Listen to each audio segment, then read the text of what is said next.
দেশের মানুষ আজকে এই বাঁধভাঙা স্রোতের মতো এই জাতীয় স্মৃতিসৌধ অর্থাৎ গণতন্ত্রের পাদপীঠ, স্বাধীনতা সার্বভৌমত্বের পাদপীঠে সমবেত হয়েছে, তার একটিমাত্র কারণ জনগণ তার অধিকার ফেরত চায়, জনগণ তার অধিকার প্রয়োগ করতে চায়, জনগণ তার দেশের মালিকানা চায়। সেজন্যই আগামী দিনে যত দ্রুত অন্তর্বর্তীকালীন সরকার যত দ্রুত জনগণের মালিকানা জনগণের হাতে ফেরত দেওয়ার ব্যবস্থা করবেন, তত বাংলাদেশের বিরুদ্ধে যত ষড়যন্ত্র চলছে সকল ষড়যন্ত্র বেড়াজাল ছিন্ন করে বাংলাদেশ সামনের দিকে এগিয়ে যাবে।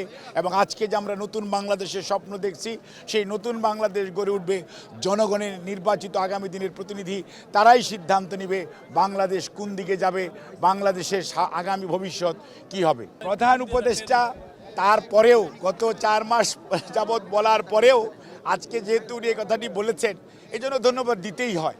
বাট তারপরেও আমরা বলবো, যত প্রলম্বিত করবেন সমস্যা তত দীর্ঘায়িত হবে। এবং আজকে জনগণ দ্রব্যমূল্যের ঊর্ধ্বগতিতে দিশেহারা, জনজীবন আজকে বিপর্যস্ত। কাজেই মানুষ তা যত দ্রুত একটি গণতান্ত্রিক পরিবেশ ফেরত পাবে, তত বেশি মানুষ খুশি হবে, মানুষ আনন্দিত হবে।